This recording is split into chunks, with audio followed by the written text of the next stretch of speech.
স্বার্থে স্থানীয়দের সংঘর্ষে রণক্ষেত্র চট্টগ্রাম বিশ্ববিদ্যালয় এলাকা। প্রক্টর প্রভিসি সহ বহু আহত, দেখা নেই আইন শৃঙ্খলা বাহিনীর।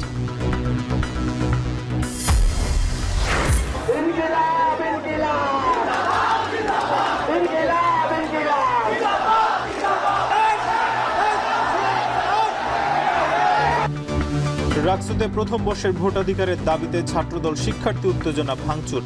ময়মনসিংহে ট্রেন আটকে বিক্ষোভ কৃষি বিশ্ববিদ্যালয়ের শিক্ষার্থীদের।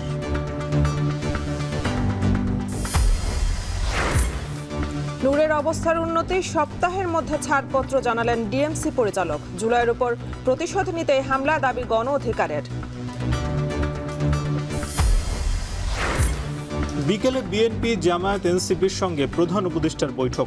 ইসিতে বিএনপির প্রতিনিধি দল, সংশয় থাকলেও নিরপেক্ষ ভোটের আশা।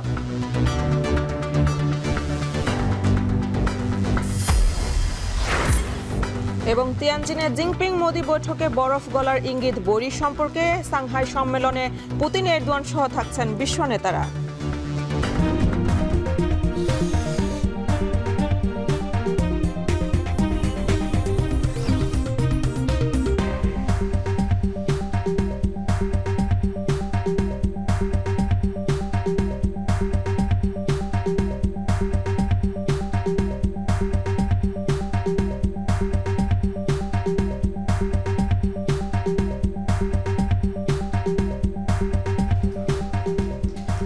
স্বাগত। এখন দুপুরে পুরো আয়োজন জুড়ে সঙ্গে আছে আমরা দুজন, আমি মেহেরিন অ্যানি এবং আমি নাজমুস সাকিব। অ্যানি, গত রাতে কিন্তু দেখেছি আমরা চট্টগ্রাম বিশ্ববিদ্যালয় এলাকায়, সেখানে কিন্তু যেই উত্তপ্ত পরিস্থিতি বিরাজ করেছিল সেটা কিন্তু এখনও রয়েছে এবং দফায় দফায় যে সংঘর্ষে সেখানে ধাওয়া পাল্টা ধাওয়ার ঘটনা ঘটেছে এবং জোবরা যে গ্রাম আছে চট্টগ্রাম বিশ্ববিদ্যালয় এলাকার পাশের গ্রাম, সেখানে কিন্তু ছড়িয়ে পড়েছে এবং প্রক্টর প্রভিসি সহ এক বিশাল অংশ কিন্তু আহত হয়েছে এবং পরিস্থিতি এখনো থমথমে দেখা যাচ্ছে। তবে সাকিব, কয়েক ঘন্টা ধরে সংঘর্ষ চললেও কিন্তু পরিস্থিতির নিয়ন্ত্রণে কোনো আইন শৃঙ্খলা বাহিনীর সদস্যকে দেখা যায়নি। এ নিয়ে বিস্তারিত জেনে নিব প্রতিবেদনে। লাঠি হাতে সংঘর্ষ, ধাওয়া পাল্টা ধাওয়া, রণক্ষেত্র পুরো চট্টগ্রাম বিশ্ববিদ্যালয় এলাকা। রোববার রাতের সংঘর্ষের জেরে সোমবার দুপুর 12টা 20 মিনিটে চট্টগ্রাম বিশ্ববিদ্যালয়ের শিক্ষার্থী ও স্থানীয়রা আবারও জড়ায় সংঘর্ষে। লাঠিসোঁটা নিয়ে সংঘর্ষে পুরো ক্যাম্পাসে আতঙ্ক ছড়িয়ে পড়ে। ধাওয়া পাল্টা ধাওয়ার এক পর্যায়ে ইটপাটকেল ও লাঠিসোঁটা নিয়ে সংঘর্ষে জড়ায় উভয় পক্ষ। এক পক্ষ ধাওয়া দিলে আরেক পক্ষ পিছু হটে। এভাবেই চলতে থাকে বেশ কিছুক্ষণ। দেশীয় অস্ত্রশস্ত্র নিয়ে গ্রামবাসীরা এক পর্যায়ে চতুর্দিক থেকে শিক্ষার্থীদের ঘিরে ফেলে। সংঘর্ষের এক পর্যায়ে মাঝখানে পড়ে যায় শিক্ষার্থীরা। আহত হন বেশ কয়েকজন। রিকশায় করে দ্রুত তাদের বিশ্ববিদ্যালয় মেডিকেল সেন্টারে নেওয়া হয়। পরিস্থিতি নিয়ন্ত্রণে আইনশৃঙ্খলা রক্ষা বাহিনীর উপস্থিতি না থাকায় সময়ের সঙ্গে সঙ্গে পরিস্থিতি আরও ভয়াবহ রূপ নেয়। এক পর্যায়ে সংবাদ সংগ্রহ করতে গিয়ে আহত হয় এখন টেলিভিশনের চট্টগ্রাম প্রতিবেদক শোয়েব রহমান ও চিত্র সাংবাদিক মোহাম্মদ পারভেজ। পরিস্থিতি পর্যবেক্ষণে গিয়ে বিশ্ববিদ্যালয়ের প্রভিসি, প্রক্টর, সহকারী প্রক্টরও আহত হন। গতকাল রাতে এক নারী শিক্ষার্থীকে মেসের দারোয়ান কর্তৃক লাঞ্ছনার ঘটনায় স্থানীয়দের সাথে রাতভর সংঘর্ষ হয়। এতে আহত হন অর্ধশতাধিক শিক্ষার্থী। ঘটনার প্রতিবাদে সকাল থেকে প্রধান ফটকে তালা দিয়ে অবস্থান কর্মসূচি পালন করেন শিক্ষার্থীরা। অন্যদিকে বাসাবাড়ি ও ব্যবসা প্রতিষ্ঠানে হামলা ও ভাঙচুরের প্রতিবাদে বিশ্ববিদ্যালয়ের 2 নম্বর গেট সড়ক অবরোধ করে রাখেন স্থানীয়রা। এ ঘটনায় সকল পরীক্ষা স্থগিত করে বিশ্ববিদ্যালয় প্রশাসন। এখন চট্টগ্রাম। এ বিষয়ে আরও জানাতে চট্টগ্রাম বিশ্ববিদ্যালয় থেকে যুক্ত আছেন শোয়েব রহমান। সরাসরি চলে যাচ্ছে তার কাছে। শোয়েব, সংঘর্ষকে এখন চলছে কিনা বা থেমেছে কিনা জানাবেন, আর এখন ক্যাম্পাসে কি পরিস্থিতি, আইন শৃঙ্খলা বাহিনীর ভূমিকা কি দেখছেন জানাবেন।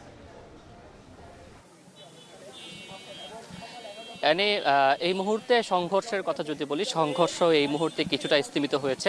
শিক্ষার্থীরা বিশ্ববিদ্যালয়ে যে 2 নম্বর গেট রয়েছে সেই 2 নম্বর গেট এলাকায় অবস্থান করছেন এবং গ্রামবাসীরা আর একটু কিছুটা ভেতরে, গ্রামের ভেতরে পূর্ব দিকে তারা অবস্থান করছেন এবং এখনো উত্তেজনা বিরাজ করছে, কিন্তু সংঘর্ষ কিন্তু আসলে সেভাবে চলছে না। এবং সকাল দুপুর 12টা থেকে যে সংঘর্ষ শুরু হয় সেই সংঘর্ষ প্রায় 1 ঘন্টারও বেশি সময় ধরে চলে এবং সেই সংঘর্ষে আমরা দেখেছি এখন পর্যন্ত প্রায় অর্ধশতাধিক শিক্ষার্থী নতুন করে আহত হয়েছেন। গতকালও কিন্তু আমরা দেখেছি যে প্রায় অর্ধশতাধিক শিক্ষার্থী আহত হয়েছেন এবং দুপুর 12টার দিকে বিশ্ববিদ্যালয় প্রশাসন এবং সেই সাথে উপজেলা নির্বাহী ম্যাজিস্ট্রেট ইউএনও তিনি সহ এসে উভয় পক্ষকে কিন্তু বিষয়টি সুরাহা করার জন্য কিংবা উভয় পক্ষকে শান্ত করার জন্য এসেছিলেন, কিন্তু তারা যখন মাঝখানে দাঁড়িয়ে উভয় পক্ষের সাথে কথা বলার চেষ্টা করছিলেন, উভয় পক্ষকে শান্ত করার চেষ্টা করছিলেন, ঠিক সেই মুহূর্তে কিন্তু দুপক্ষ আবারও সংঘর্ষে জড়িয়ে পড়ে এবং সংঘর্ষে আমরা দেখেছি যে দুপক্ষই একে অপরের প্রতি ইট পাটকেল নিক্ষেপ করেছে এবং সেই ইট পাটকেলের আঘাতে কিন্তু আমরা বেশ কিছু শিক্ষার্থী, যেটি বলছিলাম যে প্রায় 50 জনের মতো শিক্ষার্থী কিন্তু আহত হয়েছে বলে আমরা দেখেছি এবং সেই ইট পাটকেলের আঘাতে যেহেতু শুরুতেই দুজন উপ উপাচার্য কিন্তু তারা মাঝখানে ছিলেন এবং সেই সাথে ইউএনও ছিলেন, সেখান থেকে আমরা দেখেছি যে বিশ্ববিদ্যালয়ের উপ উপাচার্য ডক্টর কামাল উদ্দিন তিনি আহত হয়েছেন এবং সেই সাথে বিশ্ববিদ্যালয়ের প্রক্টর যিনি রয়েছেন তানভীর হায়দার মোহাম্মদ আরিফ তিনিও কিন্তু আহত হয়েছেন এবং গ্রামবাসীর পক্ষ থেকে আসলে কি পরিমাণ হতাহত হয়েছে সেই খবরটি আমরা এখনো জানতে পারিনি, নিশ্চিত হতে পারিনি। তবে যেহেতু সংঘর্ষ ছড়িয়ে পড়েছে, প্রায় 1 ঘন্টারও বেশি সময় ধরে সংঘর্ষ চলছিল, সেই সংঘর্ষ চলাকালীন সময়ে আমরা কিন্তু আইন শৃঙ্খলা বাহিনীর কোনো সদস্যকে উপস্থিত দেখিনি। বিশ্ববিদ্যালয়ে গতকাল রাত থেকে সংঘর্ষ চলছে।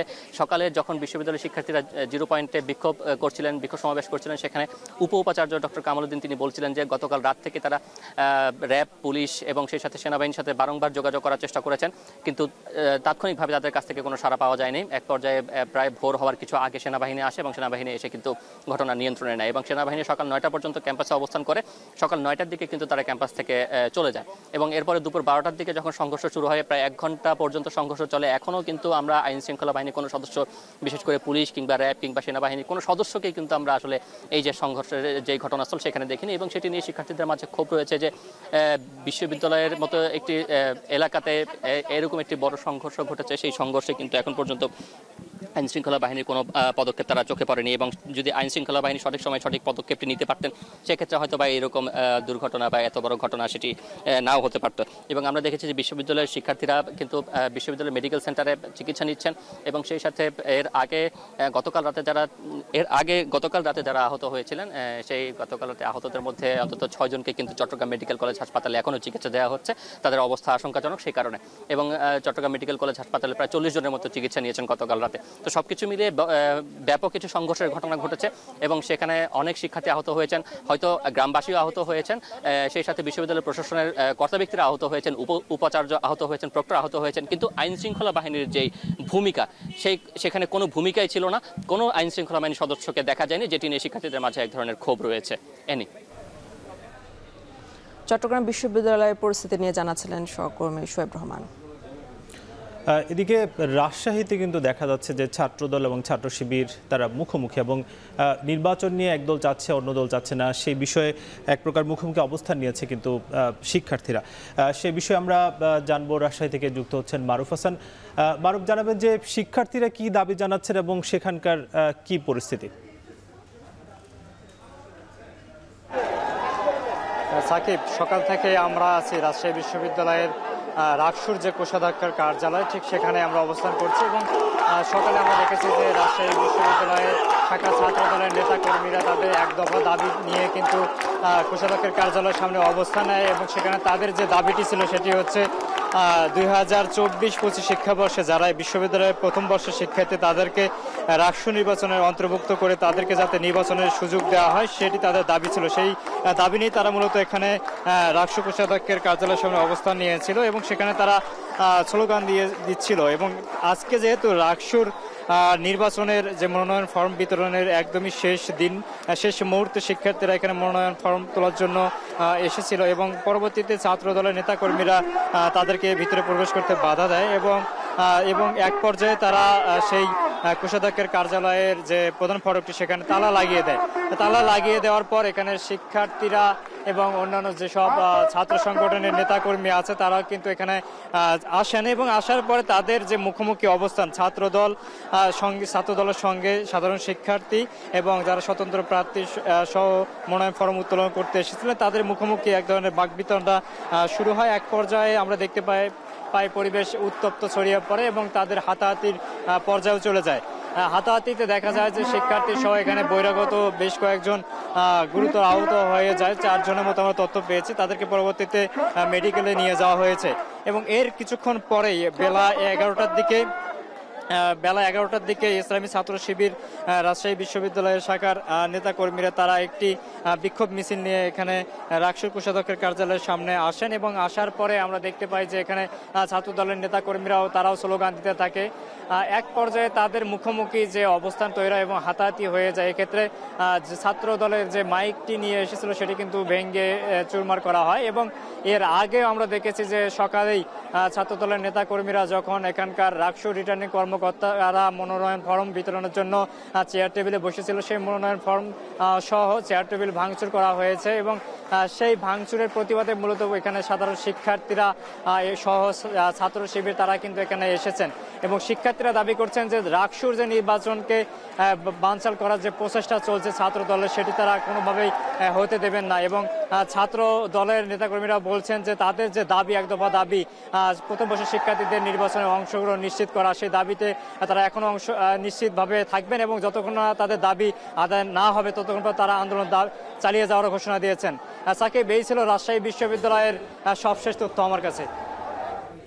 রাজশাহী বিশ্ববিদ্যালয় থেকে যুক্ত ছিলেন মারুফ হাসান। এদিকে রাকসু নির্বাচনে মনোনয়নপত্র উত্তোলনের শেষ দিনে ছাত্রদলের অবস্থান কর্মসূচির প্রতিবাদে ছাত্র শিবির সমন্বয়ক মুখোমুখি অবস্থান নিয়েছে। এক পর্যায়ে কোষাধ্যক্ষের কার্যালয়ে ছাত্রদলের দেয়া তালা ভেঙে ভেতরে প্রবেশ করেন ছাত্র শিবির সমন্বয়ক। পাল্টাপাল্টি অবস্থানের সময় দুপক্ষের মধ্যে হাতাহাতি হয়, এতে আহত হন অন্তত 4 জন। পরে ছাত্রদলের কর্মীরা অবস্থান নেন কোষাধ্যক্ষের কার্যালয়ের ফটকে। ছাত্রদলের নেতাকর্মীরা বলেন, রাকসু নির্বাচনে প্রথম বর্ষের শিক্ষার্থীদের ভোটার তালিকা থেকে বাদ দিয়ে তাদের গণতান্ত্রিক অধিকার কেড়ে নেওয়া হচ্ছে। রাকসুর প্রধান রিটার্নিং কর্মকর্তা জানান, ছাত্রদলের নেতাকর্মীরা কোষাধ্যক্ষের কার্যালয়ে তালা লাগিয়ে চেয়ার টেবিল ভাঙচুর করেছে। রাকসু নির্বাচনে প্রথম বর্ষের শিক্ষার্থীদের অংশগ্রহণের প্রক্রিয়া সময় সাপেক্ষ ব্যাপার, এতে পিছিয়ে যেতে পারে রাকসু নির্বাচন বলে শঙ্কা প্রকাশ করেন তিনি।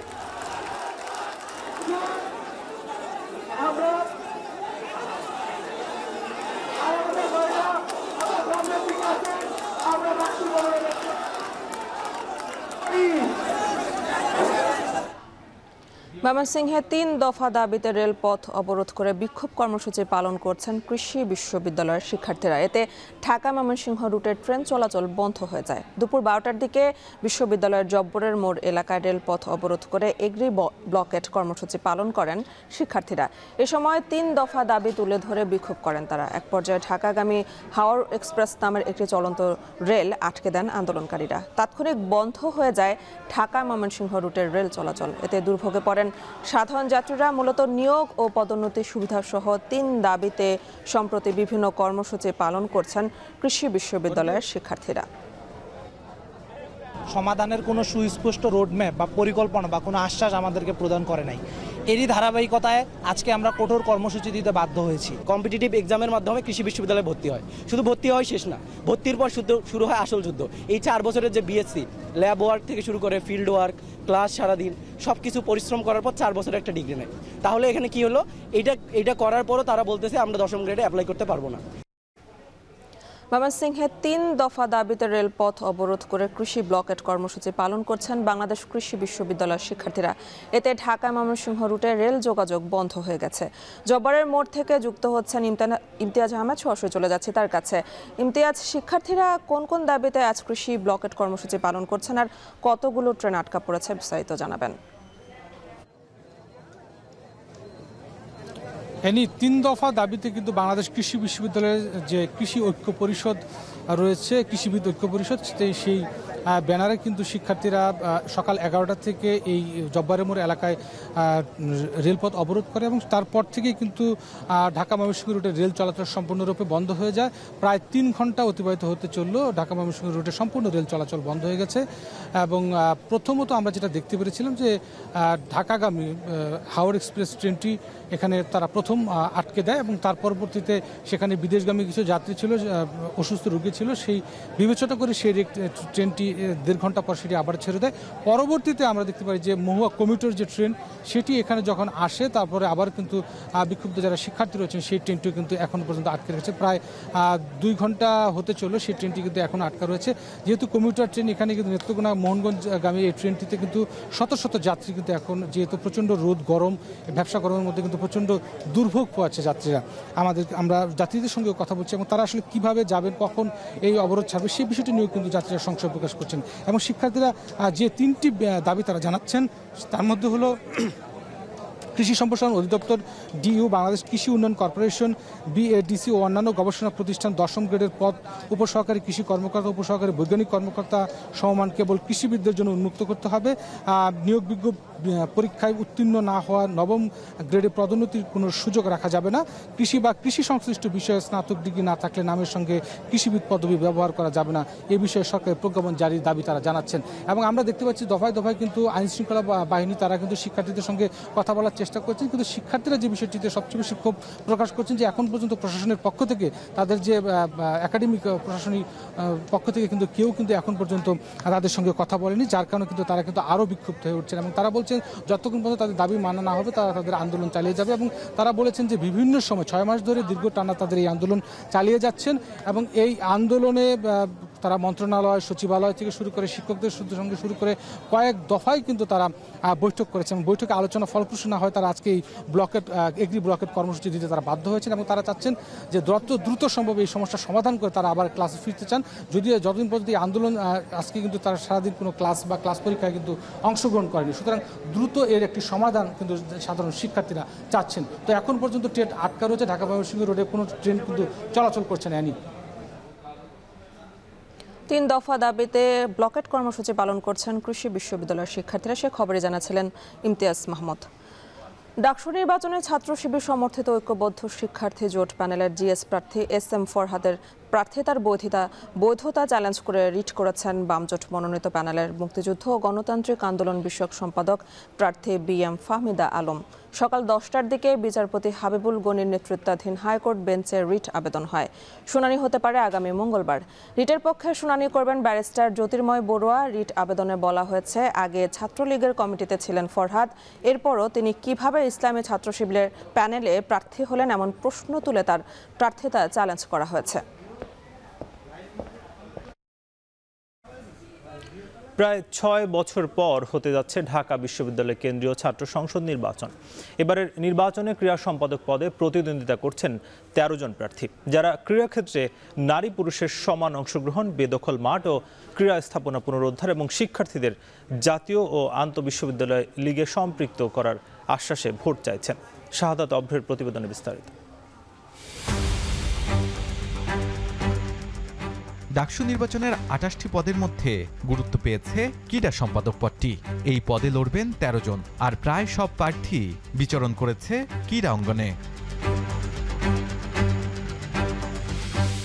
যেমন বাংলাদেশ অনূর্ধ্ব 19 জাতীয় দলে খেলেছেন জাহিন ফেরদৌস জামি। ব্যাট বলের সাথে ডাকসুর ক্রীড়া ক্ষেত্রে স্বতন্ত্র প্রার্থী হিসেবে অবদান রাখতে চান এই ক্রিকেটার। প্রথম ইশতেহারে যে জসিমের মাঠটাকে আমরা টার্ফ হিসেবে দেখতে চাই। সো প্রত্যেক ইউনিভার্সিটিতে যত ভালো ভালো ইউনিভার্সিটি আছে, উই হ্যাভ নোটিস যে টার্ফ আছে, উন্নত মানের জায়গা আছে। সো আমাদের ঢাকা ইউনিভার্সিটি নাই। সব প্রার্থীরা আমার কাছে দেখা যাচ্ছে সব বিনোদন হিসেবে নিচ্ছে, but what I want is professionalism. বিনোদন থেকে একটু প্রফেশনালিজমে নিতে আমরা চাই যে প্লেয়ার যারা যারা আছে তাদেরকে আমরা ফেডারেশনে পুশ করতে চাই। অন্যদিকে লড়ছেন আরমান হোসেন। জুডো আর ক্যারাতেতে পেয়েছেন ব্ল্যাক বেল্ট। বিকেএসপি থেকে নিয়েছেন কোচ প্রশিক্ষণ। হলে হলে গিয়ে নারীদের শিখিয়েছেন সেলফ ডিফেন্স। ঐক্যবদ্ধ শিক্ষার্থী জোটের প্যানেল থেকে নির্বাচিত হয়ে কাজ করতে চান নারীদের খেলাধুলায় আগ্রহী করতে। সেই সঙ্গে নারী পুরুষ আলাদা দুটি জিমনেশিয়াম তৈরি করতে কাজ করার প্রতিশ্রুতি দেন তিনি। আমাদের এখন যে জিমনেশিয়ামটা আছে এটার যন্ত্রাংশের তো বেহাল দশা। তাছাড়াও মেয়েদের জন্য টাইম দেওয়া হচ্ছে সকাল 7টা থেকে দুপুর 1টা। এই টাইমে আসলে ক্লাস থাকে, মেয়েরা জিমে যায় না। প্রত্যেকটা খেলোয়াড়ের জন্যই জিম করাটা জরুরি। তো এই কাজটা আমি প্রথমে করব। ছেলে মেয়ে আলাদা জিমনেশিয়াম হলে তারা সকাল সন্ধ্যা জিম করতে পারবে। বিগত 2 বছর ধরে হচ্ছে কোটায় প্লেয়ার নেওয়া হচ্ছে। তাদের সাথে সাধারণ স্টুডেন্টরা প্র্যাকটিস করার কারণে এরাও দক্ষ হয়ে উঠবে এবং জাতীয় এবং আন্তর্জাতিক মানের খেলোয়াড় হিসেবে বের হয়ে যাবে। পড়াশোনার পাশাপাশি শিক্ষার্থীদের মাঠমুখী করতে নানা ধরনের পরিকল্পনা রয়েছে সব প্রার্থীর। ডাকসু নির্বাচনের প্রথম নারী ক্রীড়া সম্পাদক পদপ্রার্থী মালিহা তাবাসসুম প্রতিরোধ পর্ষদের প্যানেল থেকে। বেদখল মাঠ ও ক্রীড়া স্থাপনা পুনরুদ্ধারের পাশাপাশি নারীদের খেলাধুলায় শতভাগ অংশগ্রহণ নিশ্চিত করতে কাজ করতে চান তিনি। অন্যদিকে বৈষম্য বিরোধী ছাত্র সংসদ থেকে প্রার্থী হয়েছেন ফুটবল প্রেমী আলামিন সরকার। স্পোর্টস বর্তমানে বাংলাদেশে অনুমোদিত, কিন্তু ঢাকা বিশ্ববিদ্যালয়ে আমি কখনো ওই ধরনের বড় ধরনের টুর্নামেন্ট দেখিনি। এইটা বিশ্ববিদ্যালয়ের পড়াশোনায় মাথায় নেওয়া উচিত এবং এই স্পোর্টস আয়োজন করা উচিত। একটা বড় সংখ্যক শিক্ষার্থীরা অনাবাসিক শিক্ষার্থী, কিন্তু তাদের নিয়ে বিশ্ববিদ্যালয়ে কখনো ওইভাবে ভাবিনি। সেখানে নারীদের জন্য এবং ছেলেদের জন্য দুইটা আলাদা দিন রেখে কিন্তু তাদেরকে এই ক্রীড়ার আওতায় নিয়ে আসা যায়। আমাদের অনেকগুলো মাঠ যেগুলো পরিত্যক্ত আছে, আমি সেই সকল জায়গায় আমি পুনরুদ্ধার করে যেন মাল্টিপারপাস মাঠ বানানো যায়। শুধু আমি গদবাঁধা ফুটবল ক্রিকেটের দিকে না দিয়ে আমাদের ভলিবল, হকি, বিভিন্ন স্পোর্টসের যেন অ্যারেঞ্জ করা যায়। মেয়েদের খেলার প্রতি অনাগ্রহ ব্যাপারটা এরকম না, মেয়েরা চায় খেলতে, কিন্তু তাদের জন্য সেই পরিবেশটা ওয়েলকামিং না, তারা এরকম ব্যাপারটা ফিল করে বা তাদের জন্য সেই সাপোর্টটা তারা পায় না। তাদের জন্য আমি সেই সাপোর্টের জায়গা করতে চাই। ছাত্রদলের প্রার্থী হিসেবে লড়ছেন ঢাকা বিশ্ববিদ্যালয়ের কেন্দ্রীয় ফুটবল দলের সদস্য চিমচেমা চাকমা। টুর্নামেন্ট ভিত্তিক প্রশিক্ষণের রীতি থেকে বেরিয়ে সারা বছর প্রশিক্ষণের ব্যবস্থা করতে কাজ করার প্রতিশ্রুতি দেন তিনি। অন্যদিকে শুধু ফুটবল আর ক্রিকেট নয়, অন্যান্য খেলার আয়োজন ও প্রশিক্ষণে জোর দিতে চান আন্তর্জাতিক অঙ্গনে ঢাকা বিশ্ববিদ্যালয়ের প্রতিনিধিত্ব করা অ্যাথলেট মুক্তার হোসেন। এই জায়গাগুলোতে আমি দীর্ঘদিন যাবৎ কাজ করছি স্পন্সরশিপ নিয়ে। সো আমি চেষ্টা করব আগামী দিনে একটা স্পন্সরশিপের জন্য একটা ফাউন্ডেশন টাইপের কিছু একটি করা, যেখান থেকে স্টুডেন্টরা চাইলেই বহির্বিশ্বে সহ তারা যেন স্পোর্টসে ক্যারিয়ার করতে পারে। টিএসসিতে আরেকটি সুইমিং পুল আছে, যেটাকে আমরা শুধু ময়লার স্তূপ বানিয়ে রেখেছি, সেটার সংস্কার প্রয়োজন। একই সাথে আমাদের যে জিমনেশিয়ামে আধুনিকায়ন প্রয়োজন রয়েছে। তারপর আমাদের নারী শিক্ষার্থীরা তাদের এই খেলায় অংশগ্রহণ একদম শূন্য কোটায়, তাদেরকে নিয়ে আমরা এগিয়ে যেতে চাই।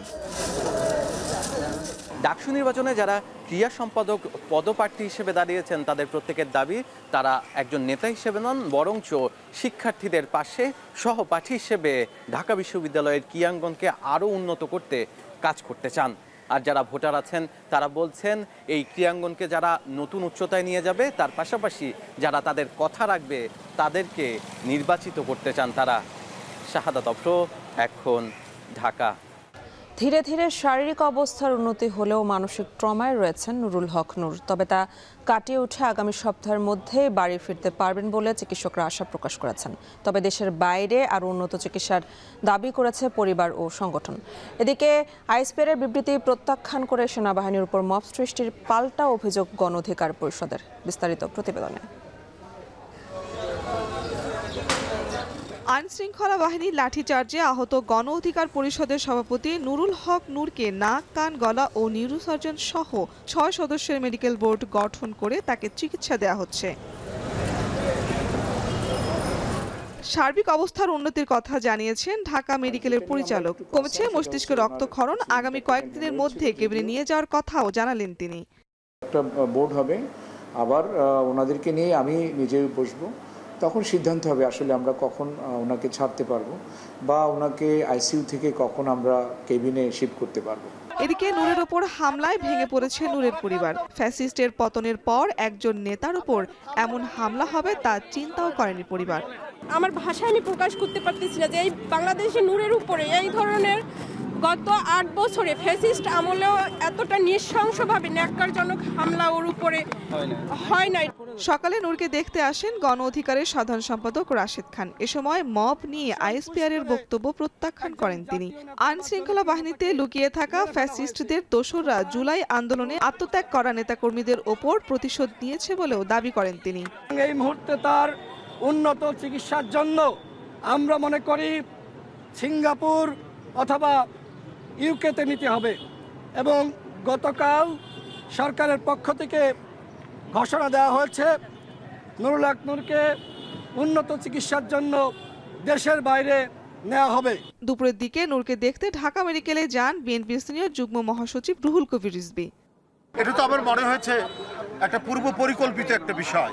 উদ্দেশ্য ছিল একেবারে মেরে ফেলা। ওকে যেভাবে যে সমস্ত জায়গায় আঘাত করেছে, তার যদি ফ্র্যাকশন অফ মিলিমিটার ডানে বামে ওটা যদি আঘাতটা যদি যেত, তাহলে অনিবার্য মৃত্যু ছাড়া আমরা আর তাকে জীবন্ত অবস্থায় পেতাম না। শারমিন পুতুল, এখন, ঢাকা। ত্রয়োদশ সংসদ নির্বাচন ও সমসাময়িক রাজনৈতিক পরিস্থিতি নিয়ে বিকেলে বিএনপি, জামায়াত ইসলামী ও এনসিপির নেতাদের সাথে বিকেলে বৈঠকে বসছেন প্রধান উপদেষ্টা ডক্টর মোহাম্মদ ইউনূস। প্রধান উপদেষ্টার সরকারি বাসভবন যমুনায় বিকেল 4:30টায় প্রথমে জামায়াতের সঙ্গে, এরপর সন্ধ্যা 6:30টায় এনসিপির সঙ্গে, সবশেষ সন্ধ্যা 7:30টায় বিএনপির সঙ্গে বৈঠকের কথা রয়েছে। গত সপ্তাহে জাতীয় সংসদ নির্বাচনের রূপরেখা ঘোষণা করেছে নির্বাচন কমিশন। নভেম্বরের মধ্যে প্রস্তুতি শেষ করে ডিসেম্বরের প্রথমার্ধে তফসিল ঘোষণার লক্ষ্য কমিশনের। তবে শুক্রবার রাতে জাতীয় পার্টি ও গণ অধিকার পরিষদের সংঘর্ষ ঘিরে ফের রাজনৈতিক অঙ্গনে উত্তেজনা তৈরি হয়। এরই মধ্যে রাজনৈতিক দলগুলোর সঙ্গে প্রধান উপদেষ্টার বৈঠকের এ খবর এলো।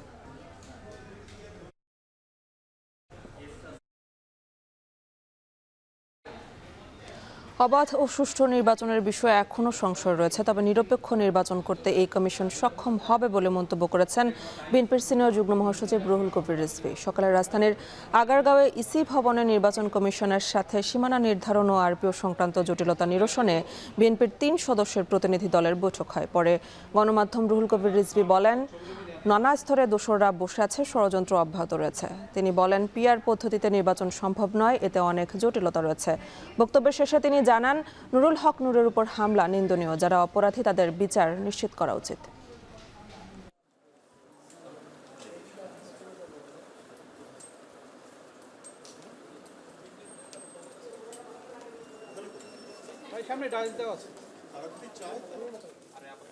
অবাধ সুষ্ঠু নির্বাচনের বিষয় তো আমাদের এখনো সংশয় রয়েছে যে আসলে এটা কতটুকু হওয়া সম্ভব বা কতটুকু করা যায়, এই নির্বাচন কমিশনের সেই সক্ষমতা রয়েছে কিনা। দোসররা তারা নানাভাবেই একটা অবাধ সুষ্ঠু নির্বাচন যাতে বিঘ্নিত হয়, না করা যায়, সেটা নানা ধরনের তারা কলাকৌশল এবং সুদূর প্রসারী ষড়যন্ত্রের সাথে যুক্ত রয়েছেন। রমনা থানার গাড়ি ভাঙচুর ও বিস্ফোরক আইনের মামলায় সম্পৃক্ততা না পায় বিএনপির মহাসচিব মির্জা ফখরুলকে অব্যাহতি দিয়েছেন আদালত। দুপুরে মুখ্য মহানগর হাকিম আদালতের শুনানি শেষে এ তথ্য নিশ্চিত করেছেন মির্জা ফখরুল ইসলাম আলমগীরের আইনজীবী সৈয়দ জয়নুল আবেদিন মিসবাহ। এই মামলাকে মিথ্যা উল্লেখ করে তিনি বলেন, শুধু হয়রানি করার উদ্দেশ্যেই বিএনপি মহাসচিবকে মামলায় জড়ানো হয়। মির্জা ফখরুলের আইনজীবী জানান, এরকম 2 শতাধিক মামলায় করা হয়েছিল মির্জা ফখরুলের নামে। এ সময় মির্জা ফখরুলের নামে এখনও প্রায় 30টার মতো মামলা আছে বলে জানান তার আইনজীবী। বিগত 2/3/2013 ইংরেজি তারিখে একটি ঘটনার মামলা, এই মামলায় 28 জন সহ একই ঘটনায় রমনায় 2টা, পল্টনে 2টা এবং শাহজাহানপুর থানায় 1টা, মোট 5টি মামলা করে। মহাসচিব জনাব মির্জা ফখরুল ইসলাম আলমগীর এই আমলে গ্রহণের আদেশের বিরুদ্ধে মহামান্য হাইকোর্টে 561-এ আবেদন করেন। বিজ্ঞ আদালত উভয়পক্ষ শুনে, রাষ্ট্রপক্ষ এবং আমাদের কাছে শুনে জনাব মির্জা ফখরুল ইসলাম আলমগীরকে এই মামলায় যে আমলে নেওয়া হয়েছিল সেই আমল থেকে অব্যাহতি দিয়েছেন। স্বরাষ্ট্র উপদেষ্টা জাহাঙ্গীর আলম চৌধুরী বলেছেন, রাজনৈতিক দলগুলোর দায়িত্ব নির্বাচনের নিরপেক্ষতা নিশ্চিত করা আর আইন শৃঙ্খলা বাহিনীর দায়িত্ব নিরাপত্তা দেয়া। সকালে স্বরাষ্ট্র মন্ত্রণালয় আইন শৃঙ্খলা সংক্রান্ত কোর কমিটির বৈঠকের পর এমন মন্তব্য করেন তিনি। সাংবাদিকদের প্রশ্নের উত্তরে বলেন, যেসব দলের কার্যক্রম নিষিদ্ধ তারা নির্বাচন বানচালের ষড়যন্ত্র করতে পারে। কতটা সুষ্ঠু, অবাধ, নিরপেক্ষ এবং নিরাপদ হবে তা নির্ভর করে নির্বাচনে অংশগ্রহণকারী রাজনৈতিক দলগুলির উপর। আমাদের আইন শৃঙ্খলা বাহিনী নির্বাচনে নিরাপত্তা প্রদান ও আইন শৃঙ্খলা বজায় রাখার ক্ষেত্রে সর্বাত্মক সহযোগিতা করে যাবে। এই ঐক্যে যদি ফাটল ধরে, এর মধ্যে কিন্তু ফ্যাসিস্ট দৃশ্যরা ঢুকে বিশৃঙ্খলা ও নৈরাজ্যকর পরিস্থিতি সৃষ্টি করতে পারে। এই আমরা দায়িত্ব নেওয়ার পরে 1604টা অবরোধ হয়েছে রাস্তায়, এইটা করতে 123টা সংগঠন। এই যানজটের কিন্তু একটা বড় কারণ হলো, একটা রাস্তা যদি একটা কোনা ব্লক হয়ে যায়, পুরো ঢাকা শহর কিন্তু এফেক্টেড হয়ে যায়। তা আমি সবার কাছে একটা অনুরোধ করব যে এটা যদি একটা পার্টিকুলার জায়গা, যেমন যেখানে মাঠ রয়ে গেছে অথবা সরোয়ারি উদ্যান রয়ে গেছে, এই সব জায়গায় যদি করে তো কিন্তু জনদুর্ভোগটা কমে। নেত্রকোনায় আধিপত্য বিস্তার ও জমি নিয়ে বিরোধের জেরে প্রতিপক্ষের হামলায় 2 জন নিহত হয়েছেন। এই ঘটনায় আহত হয়েছেন আরও 4 জন। স্বজনরা জানান, গেল রাতে বিএনপির কাউন্সিল শেষে বাড়ি ফেরার পথে অতর্কিত হামলায় এই হত্যাকাণ্ড হয়। পরিস্থিতি নিয়ন্ত্রণে এলাকায় অতিরিক্ত পুলিশ মোতায়েন করা হয়েছে। রিফাত আহমেদ রাসেলের তথ্য ছবিতে বিস্তারিত। হাসপাতালের বারান্দায় বসে এই কান্না স্বজন হারানোর বেদনার। স্বজনরা জানান, নেত্রকোনায় বিএনপির কাউন্সিল অধিবেশন শেষে রাতে সমর্থকদের নিয়ে মৌগাতি ইউনিয়নের জামাটি গ্রামে ফিরছিলেন সাবেক ইউপি সদস্য 2000। এ সময় তাদের ওপর অতর্কিত হামলা চালায় দুর্বৃত্তরা। এতে গুরুতর আহত হন 5 জন। পরে তাদের উদ্ধার করে হাসপাতালে পাঠালে চিকিৎসকরা 2000 ও নূর মোহাম্মদকে মৃত ঘোষণা করেন। আমার বাইরে ফোনটারও কুবাইছে, কুবাইয়া ফুসকুনির মাঝে ফালাইয়া লাত্তি মারিয়া ফুসকুনির মাঝে গাওয়াইছে, আট কাটটা ফলাই মানে কাটতে ফেলাইছে, টুকটা টুকটা করিয়া লাইছে, একটু কালি বস্তুটা বাজ্যে রয়েছে। আমার স্বামী যদি খারাপ হইতো তাহলে কি 2বার মেয়ে প্রতিনিধি হইতো? আমার স্বামী প্রতিনিধি থাকতে থাকতে কি আমি হইতাম? আমার স্বামীর অর্থ সম্পদ এরা 7 ভাই অ্যান্টিবায়োটিক রূপ নিয়ে খায়া শেষ করে দেওয়া চাইতে গেছে যে তো দিন আইসে আমার কাছ থেকে উদ্ধার করে নিব, তারা শেষ করে দিই। এই যে মূল ঘটনা। মৌগাতি গ্রামের নবী হোসেন ডাক্তারের বাড়ির সামনে ওইখানে পুষ্কুনিতে ওনারে মানে অক্ষত অবস্থায় মানে কুবায়া ভূমিদস্যুর মতো কুবায়া ওনারে মরদেহ ওইখানেই পড়ে রয়েছিল। খবর পেয়ে প্রতিপক্ষ রফিকের বাড়িতে হামলা চালায় নিহতের স্বজনরা। এই ঘটনায় পুরো এলাকায় থমথমে অবস্থা বিরাজ করছে। পরিস্থিতি নিয়ন্ত্রণে এলাকাটিতে মোতায়েন করা হয়েছে অতিরিক্ত পুলিশ।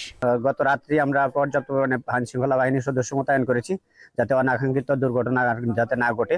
তো আমাদের পুলিশ এখানে মোতায়েন আছে। আমরা আইনের মাধ্যমে যথাযথ ব্যবস্থা গ্রহণ করার জন্য চেষ্টা করছি। স্থানীয়রা জানান, জমি ও আধিপত্য বিস্তার নিয়ে দুই পক্ষের বিরোধ দীর্ঘদিনের। এর আগেও মৌগাতি ইউনিয়নের একাধিক সংঘর্ষে অনেকেই আহত হয়েছেন। এখন নেত্রকোনা। গেল 2 মাসে ডেঙ্গুতে আক্রান্ত এবং মৃত্যু দুটোই বেড়েছে। তাই পরিস্থিতি নিয়ন্ত্রণে না এলে সেপ্টেম্বরে পরিস্থিতি আরও অবনতির শঙ্কা বিশেষজ্ঞদের। এমন অবস্থায় সামনের দিনগুলোতে ডেঙ্গু পরিস্থিতির অবনতি ঠেকাতে স্বাস্থ্যসেবা খাত ঢেলে সাজানোর পাশাপাশি দক্ষ স্বেচ্ছাসেবক দল গড়ে তোলার পরামর্শ জনস্বাস্থ্য বিশেষজ্ঞদের। শম্পা বিশ্বাসের প্রতিবেদন। চলতি বছর ডেঙ্গুতে আক্রান্ত হয়ে সারা দেশে হাসপাতালে ভর্তি রোগীর সংখ্যা 30,000-এর বেশি। এর মধ্যে সবশেষ বুধবার একদিনেই আক্রান্ত হয়েছেন 4 শতাধিক। বৃহস্পতিবার স্বাস্থ্য অধিদপ্তরের এক সংবাদ বিজ্ঞপ্তিতে এই তথ্য জানানো হয়। সংবাদ বিজ্ঞপ্তিতে বলা হয়, আক্রান্তদের মধ্যে বরিশাল বিভাগে 86, চট্টগ্রামে 70, ঢাকা বিভাগে সিটি কর্পোরেশনের বাইরের এলাকায় 68, ঢাকা উত্তর সিটিতে 52, ঢাকা দক্ষিণ সিটিতে 90, ময়মনসিংহ বিভাগে 30, রাজশাহীতে 31 এবং সিলেট বিভাগে 5 জন রয়েছেন। এছাড়াও বৃহস্পতিবার একই দিনে হাসপাতাল থেকে ছাড়পত্র পেয়েছেন 4 শতাধিক ডেঙ্গু রোগী। এই নিয়ে চলতি বছর হাসপাতাল থেকে ছাড়া পেয়েছেন 28,831 জন ডেঙ্গু রোগী। আর চলতি বছর 28 আগস্ট পর্যন্ত ডেঙ্গুতে প্রাণহানির সংখ্যা 118 জন। গেল 2 মাসে ডেঙ্গুতে আক্রান্ত এবং মৃত্যু দুটোই বেড়েছে। তাই পরিস্থিতি নিয়ন্ত্রণে না আসলে সামনের মাসে পরিস্থিতি আরও খারাপ হওয়ার আশঙ্কা সংশ্লিষ্টদের। এমন পরিস্থিতিতে সামনের দিনগুলোতে ডেঙ্গু পরিস্থিতির অবনতি ঠেকাতে স্বাস্থ্য খাতকে ঢেলে সাজানোর পাশাপাশি দক্ষ স্বেচ্ছাসেবক দল গড়ে তোলার পরামর্শ জনস্বাস্থ্য বিশেষজ্ঞদের। আমাদের প্রাথমিক এবং মাধ্যমিক পর্যায়ের কোনো হাসপাতাল স্বাস্থ্যকেন্দ্র চিহ্নিত করা নেই, সব বড় বড় হাসপাতালে। গ্রামাঞ্চলে আছে প্রাথমিক স্বাস্থ্যসেবা কেন্দ্র, কমিউনিটি ক্লিনিক, ইউনিয়ন স্বাস্থ্যকেন্দ্র। দ্বিতীয় মাধ্যমিক পর্যায়ের আছে, বা ওটা প্রাথমিকও বলতে পারে, উপজেলা হেলথ কমপ্লেক্স, জেলা হাসপাতাল আছে, আর অধিকাংশ জায়গায় মেডিকেল কলেজ হাসপাতাল আছে। তাহলে এইটা ওখানে যদি আপনি রোগীর আস্থা পায়, সেখানে চিকিৎসা করতে ব্যবস্থা থাকে, তাহলে তো বড় বড় ঢাকা এবং চট্টগ্রামে বড় বড় মেডিকেল কলেজ হাসপাতালে এই রোগীর ভিড়টা হয় না। সকল দপ্তরকে একসঙ্গে কাজ করার পাশাপাশি ডেঙ্গু রোগীদের জন্য হাসপাতালগুলোকে চিহ্নিত করারও পরামর্শ দেন জনস্বাস্থ্য বিশেষজ্ঞরা। পরিচ্ছন্নতা অভিযান করতে হবে, শুধুমাত্র আপনি পানি জমার পাত্র পরিষ্কার না, মানে সার্বিকভাবেই অপরিচ্ছন্ন পরিবেশকে পরিচ্ছন্ন করতে হবে।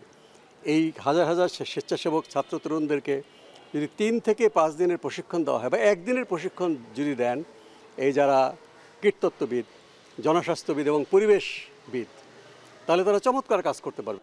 ঢাকা এবং ঢাকার বাইরের হাসপাতালগুলোতে প্রতিনিয়ত বেড়েই চলেছে ডেঙ্গু রোগীর সংখ্যা। তাই এটি নিয়ন্ত্রণে শহর থেকে গ্রাম সব পর্যায়ে স্বাস্থ্যসেবা বিকেন্দ্রীকরণের তাগিদ জনস্বাস্থ্য বিশেষজ্ঞদের। শম্পা বিশ্বাস, এখন ঢাকা। বরফ গলতে শুরু করেছে চীন ভারতের দীর্ঘদিনের বৈরী সম্পর্কের। তিয়ানজিনে এসসিও সম্মেলনের সাইডলাইন বৈঠকে এমনটা ইঙ্গিত দিলেন দুই দেশের নেতা। মোদি বলেন, শত্রুতা ভুলে বেইজিংয়ের সঙ্গে কাজ করতে প্রতিশ্রুতিবদ্ধ নয়াদিল্লি। অপরদিকে শি জিনপিং জানান, বৈশ্বিক পরিবর্তনের যুগে প্রতিবেশীর সঙ্গে সুসম্পর্ক চান তিনি। বলেন, দুদেশের জন্য বন্ধুত্বই হবে সঠিক সিদ্ধান্ত। সম্মেলনে পুতিনের সঙ্গে বৈঠক করবেন মোদি। রয়েছে শি জিনপিং নিয়ে ত্রিপক্ষীয় বৈঠকের সম্ভাবনা। জাহানারা ভুইয়ার প্রতিবেদন। সীমান্ত ইস্যুকে কেন্দ্র করে 2020 সালে লাদাখের গালওয়ান ভ্যালির সংঘর্ষের কথা ভুলে এবারে চীনের মাটিতে পা রাখলেন ভারতের প্রধানমন্ত্রী নরেন্দ্র মোদি। 2018 সালের পর এবারই প্রথম চীন সফরে গেলেন তিনি। দীর্ঘ 7 বছর পর মোদির চীন সফরই যেন আলোচনার কেন্দ্রবিন্দুতে পরিণত হয়েছে তিয়ানজিনে এবারের সাংহাই কোঅপারেশন অর্গানাইজেশন এসসিওর সম্মেলনে।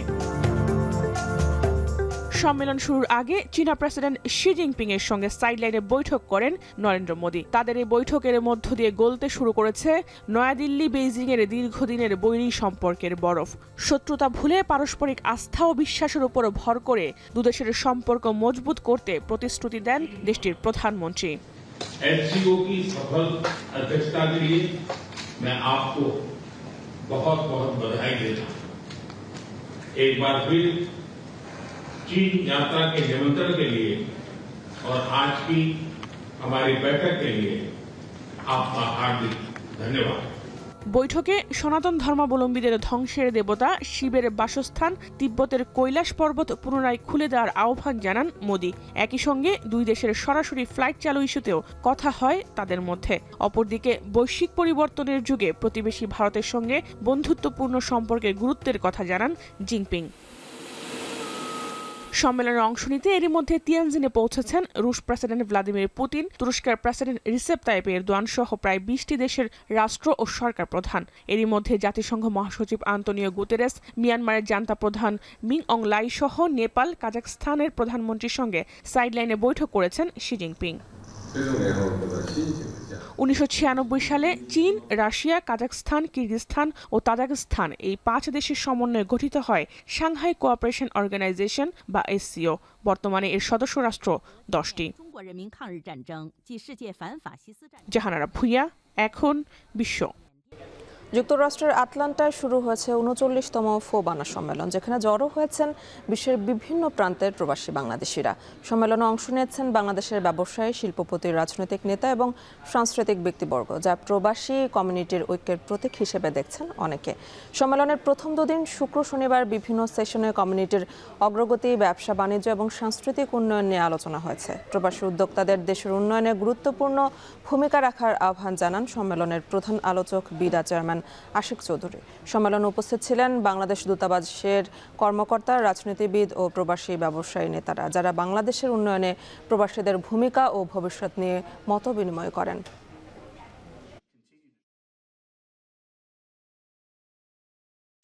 অনূর্ধ্ব 17 নারী সাফ চ্যাম্পিয়নশিপে নিজেদের শেষ ম্যাচে মাঠে নামবে বাংলাদেশ।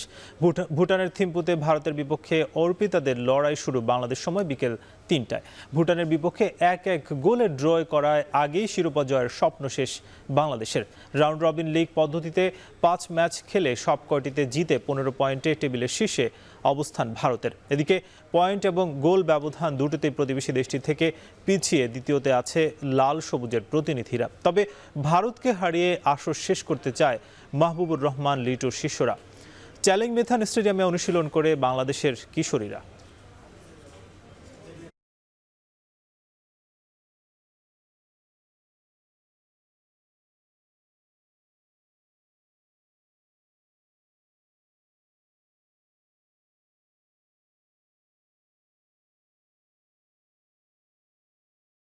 দলের বর্তমান পরিস্থিতি আছে আলহামদুলিল্লাহ ভালো। ছোটো ছোটো যে ইনজুরিগুলো ছিল ওগুলা রিকভারি করেছে।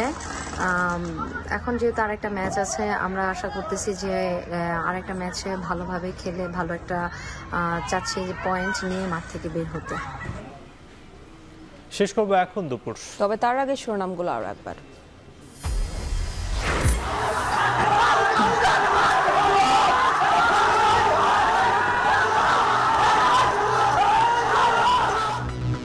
শিক্ষার্থী স্থানীয়দের সংঘর্ষে রণক্ষেত্র চট্টগ্রাম বিশ্ববিদ্যালয় এলাকা, প্রক্টর প্রফেসর সহ বহু আহত, দেখা নেই আইন শৃঙ্খলা বাহিনীর।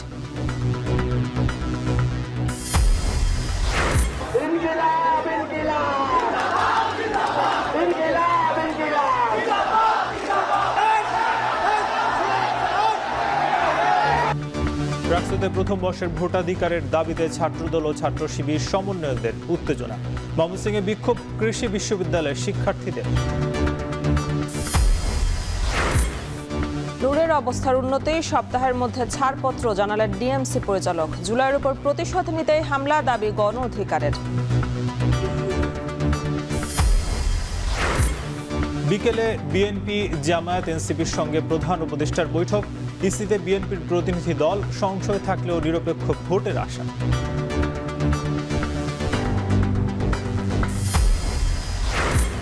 এবং তিয়ানজিনে জিনপিং মোদি বৈঠকে বরফ গলার ইঙ্গিত, বৈরী সম্পর্কে। সাংহাই সম্মেলনে পুতিন, এরদোয়ান সহ থাকছেন বিশ্ব নেতারা। শেষ করছে এখন দুপুর। এখন টেলিভিশন ওয়েবসাইটে দেখতে ভিজিট করুন www.ekhon.tv। এছাড়া ফেসবুকে যুক্ত হতে পারেন facebook.com/tv.ekhon। ইউটিউবে দেখতে পারেন youtube.com/c/ekhon tv।